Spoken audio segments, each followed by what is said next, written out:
What's going on, guys? Welcome back to Stone Hard Sports. On this episode, we're going to be going over some of my favorite players in the class, as well as not only guys that are clearly at the top and guys I really want to point out.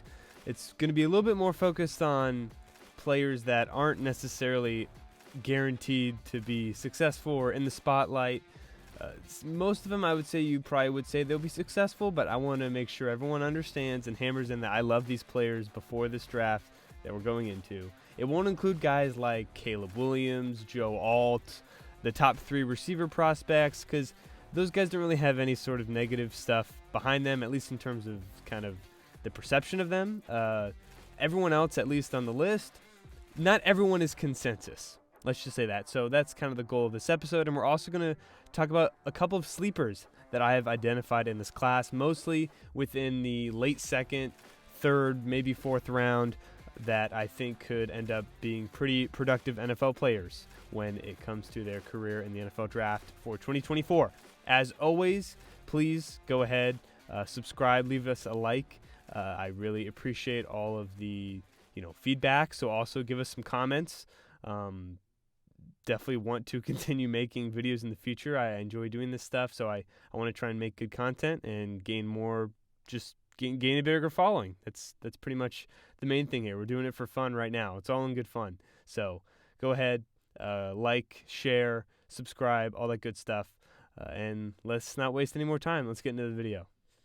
Now, before we get into the first player that you could take a wild guess of who it is, this is, like I said, going to be players that I think I'm going to call them studs, and they'll be steals. So Stone's studs and then Stone's steals. The studs portion, if a player in the class is not on here, that does not mean that I don't like them. I want to preface that. There will be another video coming out of players that not necessarily that I don't like, but at the position that they're going and the value they have right now, I don't think it equals. Like I said, guys like Caleb, Joe Alt, Brock Bowers, all those guys, they're pretty much guarantees. We know it.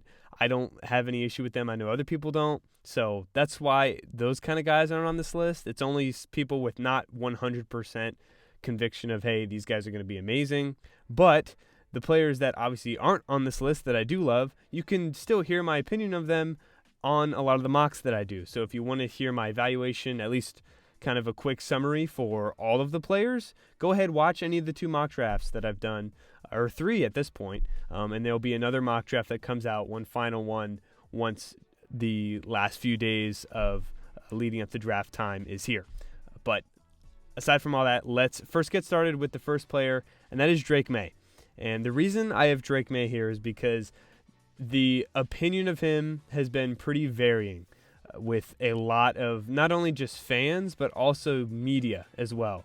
I believe I had heard or saw one source where someone had said that he's the type of quarterback that will make you lose your job if you draft him. Obviously, there is the UNC comparisons, which is very smart to make a comparison of a quarterback just based on where they went to college, because that definitely has a correlation, right? Yeah, no. Just because he went to the same college as Mitch Trubisky doesn't mean he is Mitch Trubisky. Would you like to go back to a million other quarterbacks that have gone to a certain college and say, all right, this person's just like this person? That's not how it works. Not at all. They could not be far. They're not even close to the same player, and it hurts me that people that have, high valuing opinions, at least in terms of how much they're getting paid to say this stuff on TV, or even just, obviously, anyone can come in and say anything on social media, and there's no repercussions at all unless you're someone who is, trying to end up getting a high voice, like me, at least that trying to, by posting videos out here, and just kind of slandering his name for reasons that don't directly relate to his skill. And I am of the opinion that Drake Maye should be the second quarterback taken in this class and that he will not fail. Drake Maye is your ideal franchise quarterback. He is 6'4", as you see, 223 pounds is what he measured in, and he might come in a little bit heavier, around 230. He has a rocket arm. He's very good with touch down the field. He graded as the best deep ball thrower in 2023. He did not have a ton of space in the pocket to really work with, as his O-line was horrendous. Just everything around him at UNC was so bad this year. But he's not just some sort of immobile quarterback, stand in the pocket, get the ball out. He is very mobile and very capable of moving. He's not like a scrambler like Jayden Daniels, which Jayden Daniels, ironically, isn't really a scrambler himself. He's kind of just a runner. He doesn't really like go out and use his running directly to take advantage of the defense. He kind of just like runs, you know. He's not really a guy who is directly at least using his running ability to create time in the pocket, throw on the run, and then get the ball out. Like he kind of just, if he's running, he's going to be running. He's not really changing anything or trying to throw down the field while he's on the run. Obviously, Drake Maye is not directly like that either, but just in terms of his mobility, it's there. It's very much there. Maye, in 2023, just was on a horrendous UNC team. In 2023, UNC was graded as the 7th best passing team out of all Power 5 schools, according to PFF. Within the schools that were in the top 5, within the schools that were in the top 10 in passing, the only school to have a lower offensive line grade was Colorado. And the only school to have a worse receiving grade was Colorado, who went 4-8, with obviously Shedeur Sanders, who looks like an NFL caliber quarterback. Maye was ranked inside the top 10 according to PFF's passing grade in 2023 season. Of all the guys who were ranked in the top 10 with the obviously requisite amount of snaps, you can't just snap the ball once and get a touchdown and boom, you're on this list. Nope, it's top 10 in terms of PFF and guys who actually were able to play enough snaps. He was second in big-time throws. Number 1 was Michael Penix, who had 11 interceptions, by the way, because he would get the ball down the field a lot. He was second, Drake Maye was, in terms of the lowest turnover-worthy play percentage, so he did not create a ton of turnover-worthy plays. He was only behind Bo Nix, who had one of the lowest average depth of targets in the entire just country, so he wasn't really taking a lot of risks. Bo Nix was, yet Maye still had near the same amount of turnover-worthy plays, which was very low. He had the highest drop percentage of anyone in the top 10, meaning receivers were dropping his passes at a higher rate than any other quarterback, while also having the second most pressures and the second highest average depth of target. He's getting the ball down the field, wasn't creating turnovers, had a ton of drops. His O-line was horrible. His receivers were not good. Tez Walker was the only viable receiver. He didn't play for majority of the year. And now I don't think he really is going to be a good NFL player. When he went to the Senior Bowl, he was horrible. Drake Maye succeeded with way less help. The only relative notable guy, like I said, was Tez Walker. And I don't like him in this class. He's not perfect, Drake Maye, obviously. He did have some poor decisions. I was there for one of them. It was to literally end his career at NC State. But if you just compare what he had around him to a bunch of other guys, it's almost similar to a Caleb Williams story, which I think a lot of people that hate Drake Maye also don't like Caleb Williams, and they are the ones that prefer Jayden Daniels and Michael Penix because they are not really analyzing the game at all. Prospects are different in terms of just straight up like college stats and success. It translates differently. It's not one-to-one. And if you look at Caleb Williams, I think Caleb Williams is a little more erratic, definitely more erratic than Maye. But Caleb Williams can do some stuff that no one can. But in terms of comparing Maye to Daniels, Maye can make some throws that Jayden Daniels cannot make. He just can't. And I think if Maye was in the situation that Jayden Daniels was in with all of the NFL caliber wide receivers he had, he would have the same, if not a very similar season. So, UNC had gone 8-5 this year, which I would ask you, go look up what maybe Josh Allen or Patrick Mahomes or Lamar Jackson, what all their records were in college. I guarantee you it's not this insanely crazy difference because, shocker, college winning in terms of a quarterback does not directly correlate. Obviously, that's kind of what J.J. McCarthy is getting pushed up right now with, which is like iffy, and I don't think he'll be bad. It depends on his situation, but winning in terms of college is not a 100% QB stat. UNC would be horrendous. A 4-win, 5-win team, maybe less if Drake May was not there. He is Justin Herbert 2.0. He is going to be good. If he goes to the Patriots, will I be a little bit more worried? Yes, but he's going to make it work because he's a stud. Guarantee it. The next player on my list, you would know this is coming if you have followed any of my draft coverage, is wide receiver Ladd McConkey out of Georgia. This is one of my favorite wide receivers in the class, and this is just the type of wide receiver that I love. He is so refined with his footwork, his release, his ability to get off the snap, get open. It's amazing. He is a phenomenal route runner. One of the best route runners in the class, and right when he gets to the NFL, he's going to be one of the best route runners in the NFL, right when he gets there. He is extremely versatile. He played mostly outside wide receiver in college, which he played also slot, but it's going to be a pretty seamless transition to the slot. I would say that seems to be where he's best fit. But this is not just some unathletic white wide receiver.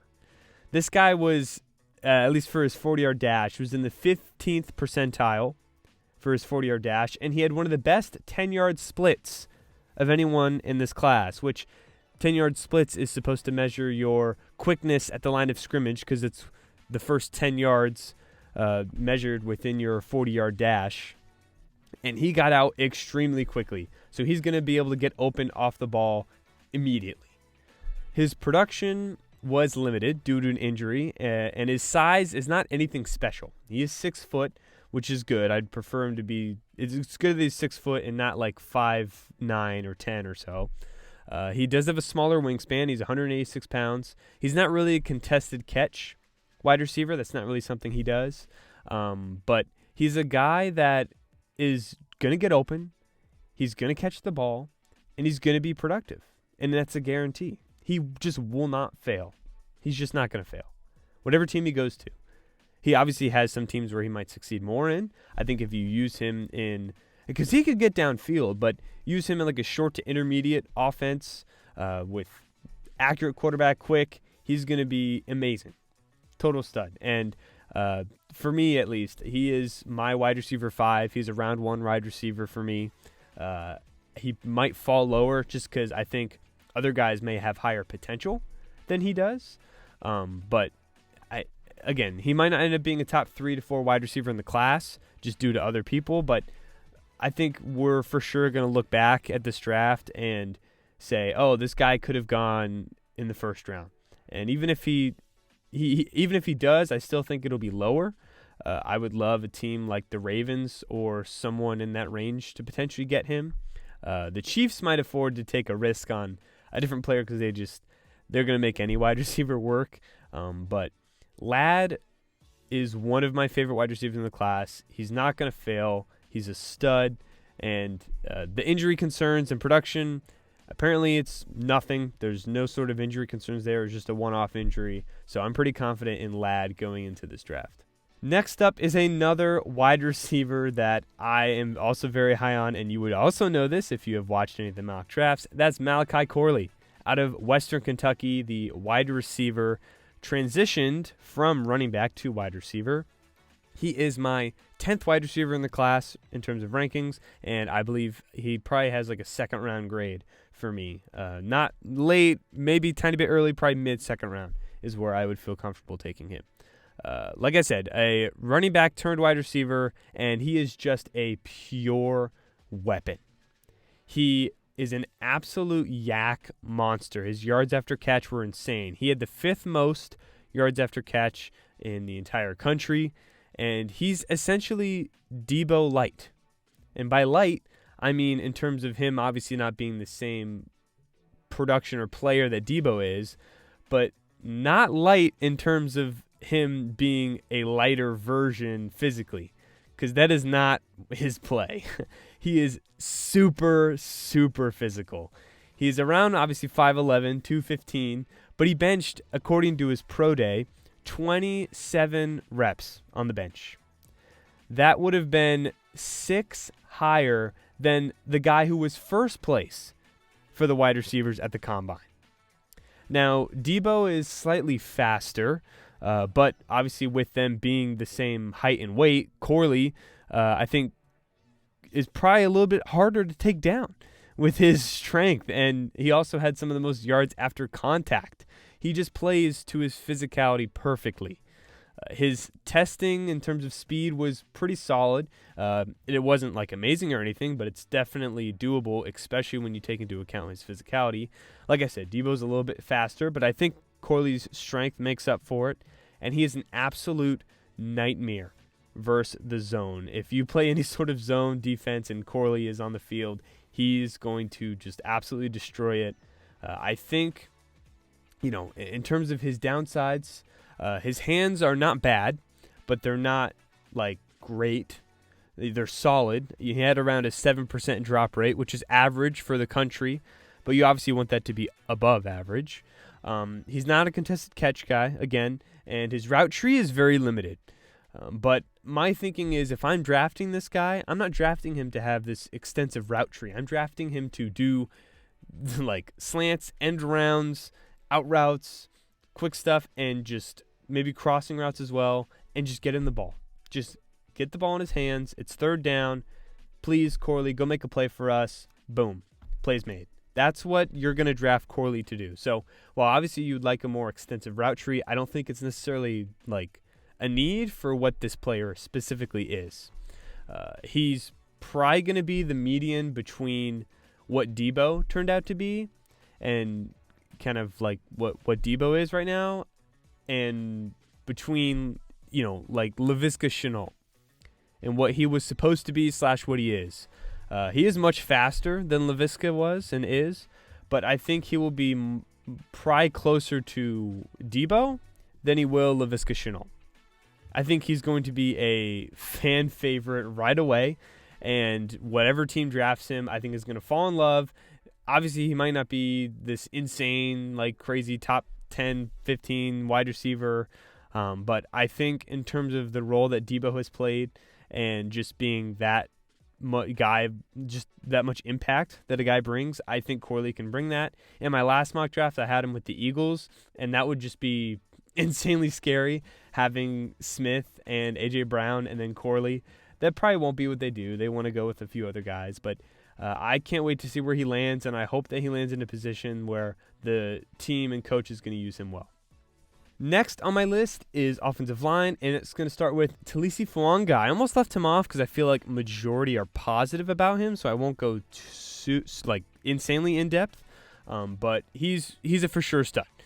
I don't want to go too in depth because I haven't really seen too much negative with Fuanga, but just know he is a total stud. Get him to a team that likes just physical running, and he's going to fit in perfectly. You're going to be in trouble if you're having a really run dominant, just super, not even run dominant. I don't even want to say that. Just get him to a super physical team, and he fits perfectly. He has the ideal size. He was trained very, very well. He's graded as one of the top tackles in 2023. His tape really only rivals Joe Alt. Like, it looks pretty phenomenal. His pass blocking was not spectacular, but it was still very good. And his speed testing paired with, his physical style, it has the potential to keep up with both the fast guys and the physical pass rushers, especially with the right coaching. The only thing is that his arm length is not ideal, which, for a tackle, though, it's definitely viable in the right system. But I think there could probably be a thing where maybe he gets drafted. Let's say he gets drafted to the Jets, and the Jets move him to guard for like the first year, and they're saying, hey, we need a tackle now. And you're just like, well, he was insane at guard. He's just going to be a guard forever and be a perennial Pro Bowler, all-pro caliber guard. Like, that's what could definitely happen with Fuanga. But Very good. Love him. Just want to mention him here. Just I haven't seen anything negative, but I've seen a few people have some other guys above him, and I just want to make sure everyone knows this guy's a stud. He's my second-ranked tackle in the class. He's amazing.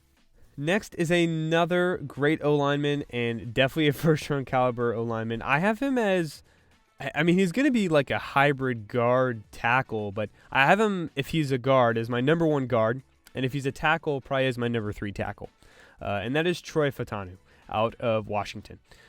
He is just the definition of pure positional versatility when it comes to the offensive lineman. He can literally play anything, including center. His arm length is basically perfect. We thought it was going to be a little bit smaller, but it turned out to be pretty good and definitely viable at tackle. He tested phenomenally well athletically. He's going to be elite in compared to NFL linemen in terms of his athletic just stature and ability. He was a great pass blocker and run blocker. He was not, necessarily great when they ran like kind of zone blocking. But I think he could still do it because they didn't necessarily use it a ton. So his zone blocking grade was low according to PFF, but that's kind of where you like kind of move and just block a certain area, not necessarily attached to one guy. But they didn't run that a ton at Washington, so I don't think it'll be a big deal. He definitely has the profile to be good in that because he's insanely athletic. He's not as tall as you would like. He's only 6'4", but that might be why he doesn't necessarily play tackle his whole career. It's definitely an option as like a flex play there, kind of like an Elton Jenkins is kind of what I'm thinking of, but Price still more so of a guard. He is also older, so he doesn't have the highest ceiling, but he's definitely going to be a Pro Bowl lineman who can play anywhere. Like I said, like Elton Jenkins, I'll take that. Sign me up. Next, we're going to move to the defense. Obviously, you see the next player up here. Before we do, I wanted to mention 2 more offensive linemen that I just don't have really time to dive into that I definitely want to make sure people, know I love these guys. Amarius Mims, he's my 4th-ranked tackle. I've seen some lower, some higher on him. I think he's going to be a total stud. He's just one of one in terms of his size. He had limited production just because of injury, but he seems to be totally fine now. But his potential is insane. Amarius Mims out of Georgia, tackle, know the name. If he gets to a team that develops offensive linemen like the Eagles or the Cowboys, watch out. Watch out. That's going to be a total steal later on in the draft. And then a guy on the opposite side of the spectrum, because Mims is definitely younger, Jordan Morgan, who's kind of older. I have him as like my 6th to 7th best tackle in the class out of Arizona. Very consistent, good run and pass blocker. I think a team, I mocked him to Washington or some kind of team like that who just needs good offensive line play right now.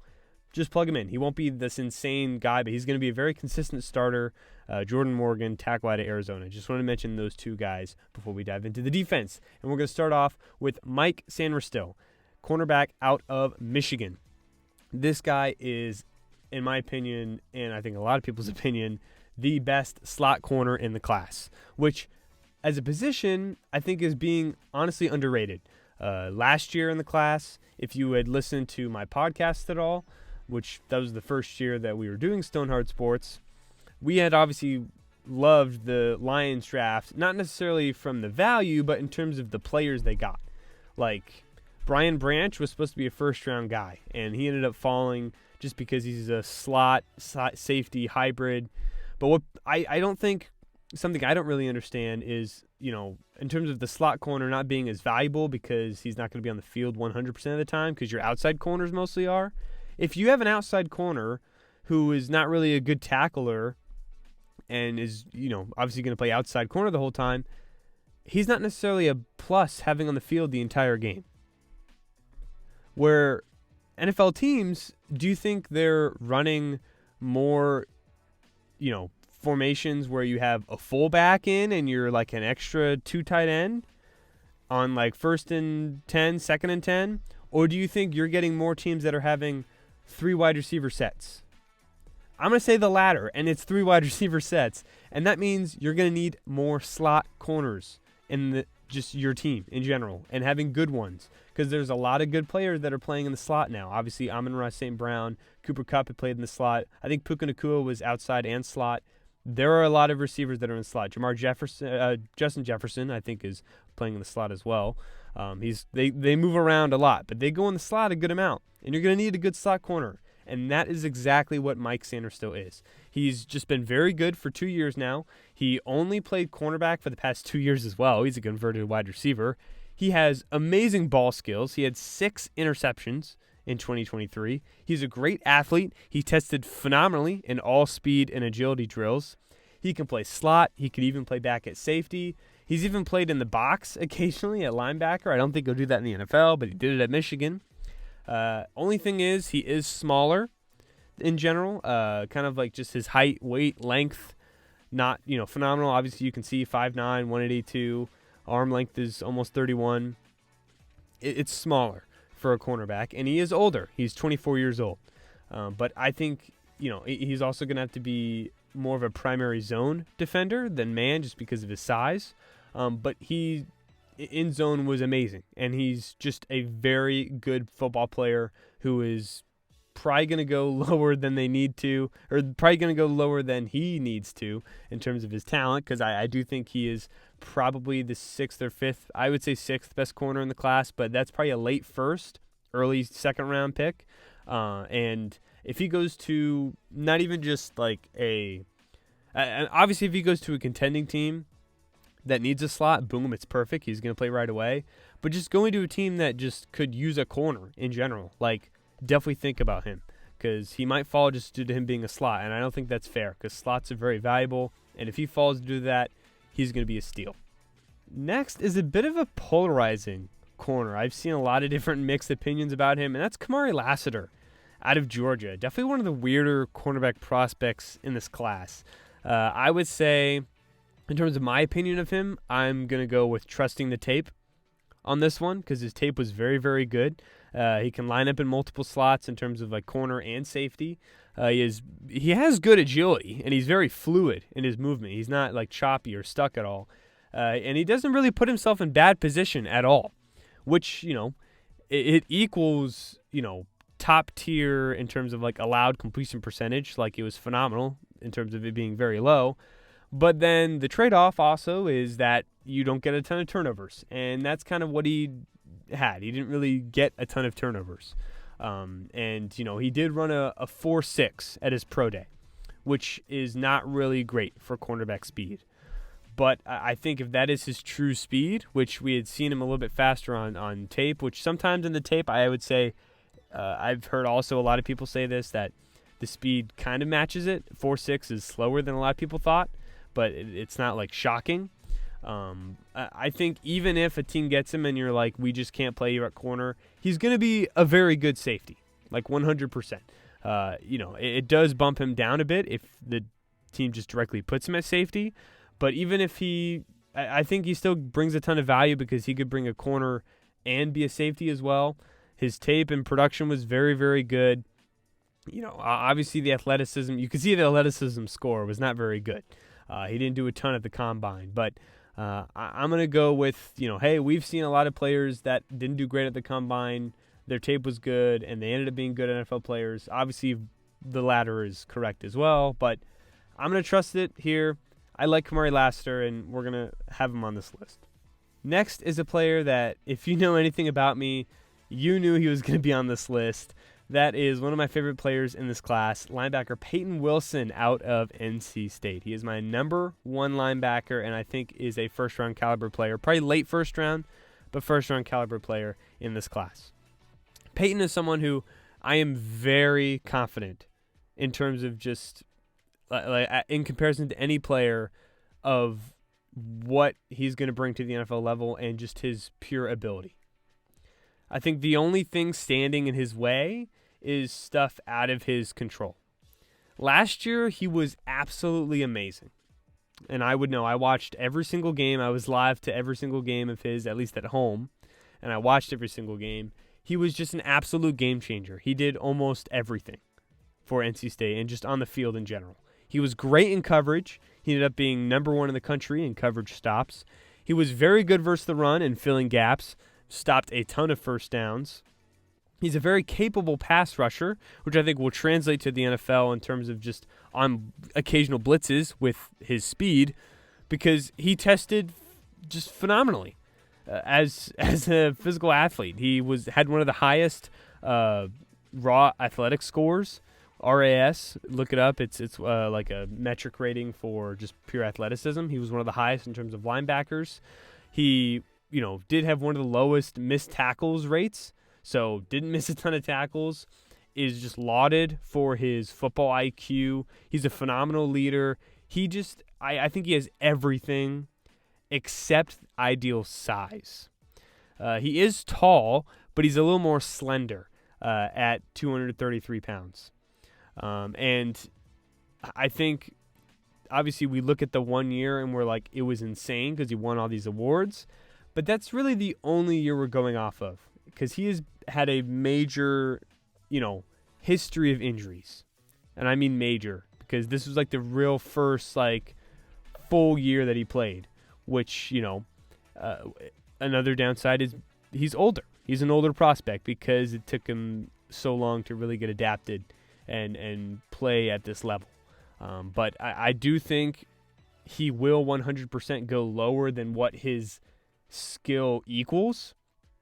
And if I'm a team, at least in my opinion, if I have a big need there, I would be okay and willing to take the risk on a player like this, because I think he is a first-round caliber player. And if you're in the mid to late second round and you just desperately need and prioritize a linebacker and you love what you see from Peyton Wilson, I would say you should take him, because it seems obviously like a lot of those injuries could happen, but it doesn't seem like any of them were extremely limiting him. Kind of similar thing with Laiatu Latu, because he performed so well in this past year. So we've seen a lot of guys, obviously, that are injured in college and it translates and they get injured again, or guys that are injured and it just doesn't at all. They kind of just got unlucky. I'm going to slightly lean with the latter. I think it was a little bit of unluck because he had 2 full years now of playing almost every single game. I think he played every single game this year, but last year he played a ton of games as well. It seemed like earlier on he got a ton of injuries, but he's just almost everything you want in a linebacker. And if I'm a team, I think it's worth taking him because he's just going to be a total stud if he's on the field. Now, obviously, there's guys like Laiatu Latu, who's my number 1 edge, and I absolutely love him. And another guy that I wanted to include on this list, but I didn't have time to, was Jonah Ellis out of Utah. I think he is a top 6 to 7 edge for me in this class and a second-round player. And he's similar to Laiatu Latu in terms of he's had injuries and he's injured right now, which is why he's falling in the class. But he's a phenomenal pass rusher, and I think I had him to the Rams in my latest mock. I would love having a team that just needs a pass rusher to go ahead and take Jonah Ellis in the second round out of Utah. Know that name. He's very good. But we're going to go with a guy who actually haven't really been pounding the table for a ton, but I think is just very good. He's just going to be a very good player, and I wanted to mention him in this video because I haven't really found time to really talk about him a ton, and that's Jared Verse out of Florida State. He is just a consistent, long-term, productive pass rusher in the NFL who is definitely worth a first-round pick.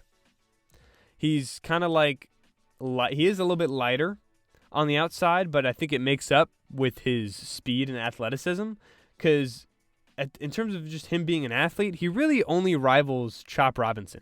Because Chop Robinson, if you don't know, is athletic freak. He just doesn't have any pass rush moves to remember at all. Whereas Latu is older, great athlete, and way more refined as a pass rusher. He had one of the highest win rates for pass rushers in the country.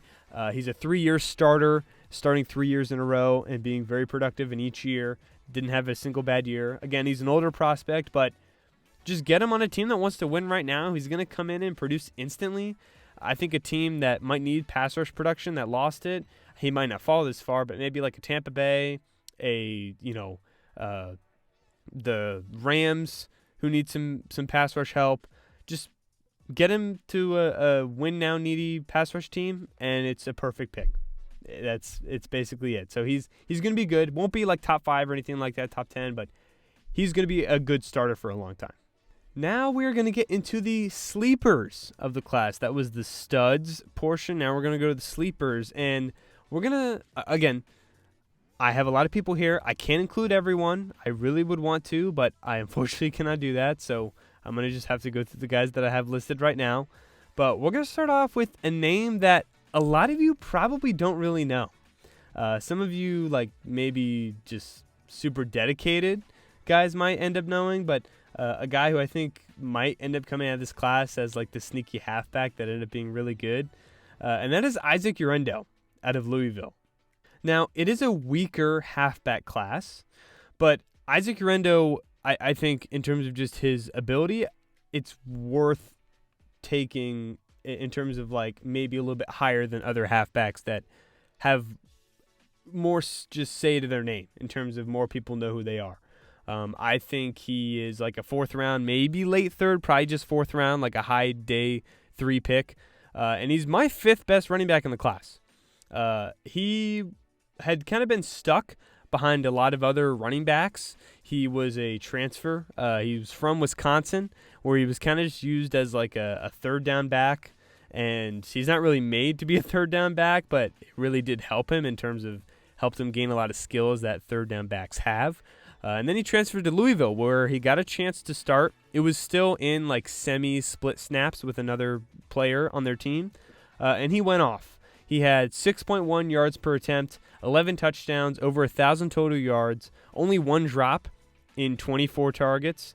He had 4.11 yards after contact per attempt, which was one of the highest, and he also had one of the highest rushing grades of the year. He was in the top 20.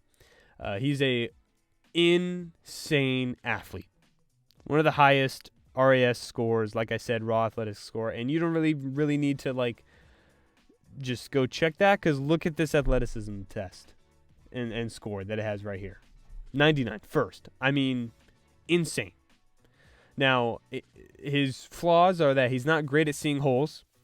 There were definitely times in terms of just where he may have had a run to the, if he just broke it out to the left side or whatever, or broke it out outside, and he didn't do that, or he went in the middle when it was just totally clogged. So needs to do better at kind of just his ball carrying vision. It's not great. He's also 24, so he's an older prospect, but even at 24, he still has, obviously, a high floor at 24, but he also has a very high ceiling, just with his athleticism, it being insane. I think just with him being obviously also having an NFL body, the size isn't really a concern either. 6 foot, 221, like that's good. And with his crazy athleticism, in a weaker class, I don't see why you would not just take a chance on this guy. And if he works out, boom, you just have a stud for the a long time on your team. So this is someone that again, it's going to depend on where he goes in terms of what his immediate production is going to be. But I think as a guy who might end up, you might know his name a lot more when he gets on the field, I think that could be Isaac Urendo at running back. Next up is Malik Washington. He is a top 15 receiver in the class for me. I have him as a 3rd round grade, and he had the most insane production almost of just anyone in college football last year. He had 1,384 yards and 9 touchdowns last year. He was 1st in terms of missed tackles forced. He is small, obviously, 5'8" and a half, a little bit closer. That might be a little too small. I thought he was closer to 5'9", but we'll say 5'8" and a half, 191, below average arm length, but he is a very good and very capable NFL athlete. Nothing was really bad athletically. And even if we just take into account his size, he had one of the highest contested catch rates. He had a extremely low drop rate, both while having the 2nd most targets in the country. Which obviously the more targets you get, you would think the more times maybe your contested catch rate will go lower because you're getting more targets, especially drops. Your drop rate might kind of drop and not be as good if you have a ton of targets. Both of those were some of the best in the country while he had the 2nd most targets. His yards per route run were near the top. So that means he's not just doing a ton of short routes. He's going deep as well because his yards per route run were extremely high. and his grade versus man coverage and just his overall receiving grade were near the best in the entire country. Now, he's a strictly slot receiver with a small catch radius. But, even if he doesn't go to a team with, this amazing quarterback, I think as long as he doesn't go to a team with, just a really poor quarterback, he's going to be a great late-round pick. He just is. And we're going to look back and say this guy should have been higher in the class. I know the size is concerning, but I think you just have to look at the tape and production, and it was absolutely phenomenal. And he's going to find himself producing on an NFL roster. I think he'll be a very surprising contributor. But you won't be surprised if you watch this video because you'll know who Malik Washington was before. We're going to go to tight ends here. Next, the first tight end that we're speaking of today, and that is Ben Sinnott out of Kansas State. He is my third tight end in the class. It is a little bit of a weaker tight end class, and I think he's like a late 3, in terms of late 3rd round, kind of early 4th round pick.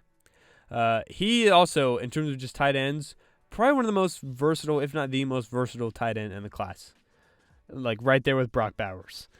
In terms of versatility, not the level of player he is, just in terms of versatility, in terms of being able to play a bunch of different spots at tight end. He is kind of like an odd prospect in terms of his skills, and his build would kind of I think give him a different role than kind of what he plays. But he's very quick and athletic. He was great in the 3-cone drill, and he had the best vert and broad jump of any tight end in the entire class. His size is on the smaller side at 6'4", 250. But just, that's not bad. His arm length, though, is smaller, which you would, like to be a little bit bigger because you're going to have to block guys and obviously catch radius. But he's not just an athlete. He was also a great run blocker at tight end. Had one of the highest run block grades in terms of tight ends in the country. And he had a very high receiving grade and had one of the highest yards per route run. So he can receive at all 3 levels. He can basically do everything. Nothing at an elite level. He's only 22. Only thing is he doesn't have elite hands. They're good, though. He's not the strongest. He's strong enough. He's obviously, in terms of his athletic, in terms of agility and everything, he's near the top. But in terms of just his overall skill set, he's not elite at anything, but he's just very good. And I think he's going to be a wild card tight end who's just going to find himself in the NFL, and he'll just find a way to be good and produce whatever team that drafts him. And I think he's just going to find a way to work.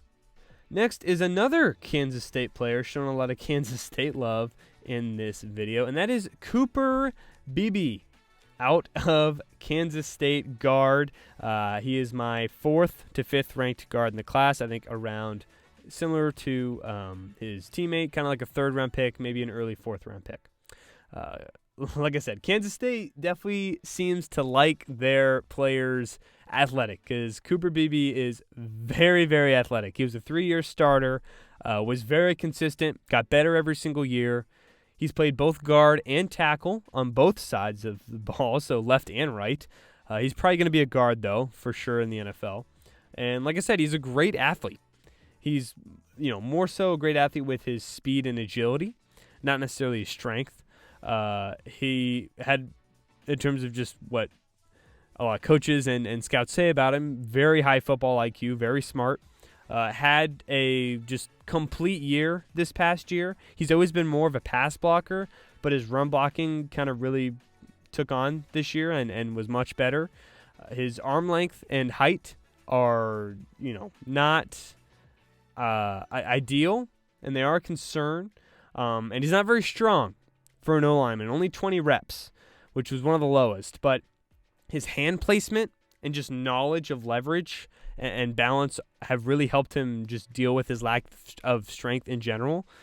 So again, it is a bit of a risky pick if you take him high, but later on, I think with the athleticism he has, and he produced very, very well in college, I think if he's used correctly, he could be a very good, solid starting guard. We've talked about a lot of Kansas State players. Let's give some love to the rival school, Kansas, because they also have a player I like in Dominic Puny, another guard. Like I said, out of Kansas. He is, I don't even really have a ranking because he's played both. He played mostly tackle. That's kind of where he succeeded in college, but he's probably going to go to guard. If if I were to rank him, I'd say he'd probably be better than Cooper, so maybe like the third guard or so. And he is a massive player. It says 6'5". All the other places I saw it said it was 6'6". So let's say anywhere between 6'5" and 6'6". He has ideal physical traits. He's only played O-line for 2 years as well, so he's pretty raw. But he was very good when he played, especially this past year at tackle. He does not have great speed, but he tested very well in terms of like critical offensive line metrics, like the shuttle cone or the shuttle drill and the 3 cone, in terms of like how your horizontal agility and speed is. He also had one of the best pass blocking grades in 2023. He allowed 0 sacks or hits in 342 pass snaps. He is only 22, so he definitely still has room to grow. He's going on 23, so he'll probably be 23 by the start of the NFL season. And he has high potential with his just very good size, lack of experience. I think he's going to be a pretty good player. I would say he's a late round 2, probably round 3 type of player in terms of just where I would rank him. And I'm kind of interested to see where he goes. I think he'd be pretty solid. Next is cornerback Renardo Green out of Florida State. He is a borderline top 10 corner in the class for me, probably more so 11 in terms of rankings than 10. And he has a late second to third round grade for me. He is a great press, just man-to-man corner. Very defined with very good balance. He's not a great run defender, and his speed is average. But he is like your ideal, just man-to-man, straight-up corner. A good CB2, I would say, for mainly like press man-to-man coverage teams. He will probably be the guy you see in a lot of like advanced stats that, like, you look him up and it's like, oh wow, like this guy's really like quickly shut down like some of the better receivers in the NFL. I think he's obviously not going to get a ton of attention because he may not get the turnovers, and he may let up a few outside runs because he's not really a run defender at all. But just straight up man-to-man single coverage, in terms of being a CB2, I think that would be very good, and that'll probably fit his role perfectly. Next on the defensive line is going to be Michael Hall Jr. out of Ohio State, a guy with an extremely high ceiling, who is a great athlete and very young. I think that's all just like perfect stuff for a mid-round pick. He's not the biggest guy, only 6'2", 6'3". It says 6'3" there. Most places I saw were 6'2". But he is 280, 290, and he had one of the fastest 40-yard dashes for interior offensive lineman at his pro day. His length and hand size is definitely good enough, so that's good. And athletically, he tested great. His age, he's only 20. At the start of the draft, he's probably going to be still 20, but he might be 21. He definitely will be 21 at the start of the season, so extremely young. Yet he had one of the highest pass rush win rates in the country at Ohio State. And he's a little weird in terms of he doesn't directly fit like a 3-4 or a 4-3 for being more of an interior defensive lineman because he's 280 pounds. But I think his versatility just plays into his favor in terms of he's going to find a place to be good. He has major pass rush potential from the interior. He had a phenomenal game versus Michigan, one of their last games of the year. Obviously, Michigan was a great team this year. And I'm very high. He obviously, production scores him very high, but athleticism was great. I think he's going to be a pretty good player. He's super young. He's got a ton of time to learn and build. I like him. Michael Hall Jr. out of Ohio State. Remember the name. We have 2 more players here on the list, both of them edge rushers, and we're going to start off with a guy who's kind of a late riser. I don't have a ton on him, but Jalix Hunt out of Houston Christian University. Definitely late riser in terms of he's been kind of getting a little bit more buzz as of kind of recently. I think in terms of edge rushers, he's probably similar to Renardo Green in terms of corners, like probably 10 to 11. I'd say he's maybe a little bit closer to 11 than 10, and probably like a priority day 3 pick. Maybe he'll go day 2, 3rd round. I'd be kind of surprised. I wouldn't hate it at all, but he's probably more of a day 3 pick, 4th round.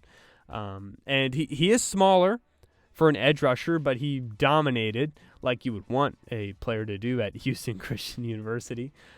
He is like taller and a little bit slender, but he could honestly easily be like a hybrid edge linebacker in a 3-4. He's definitely a primary pass rusher. So, if he played any sort of linebacker, he would need to be used like as more of a pure pass rusher, not really like a coverage guy. He is capable as a run defender, but he definitely needs to improve in that area.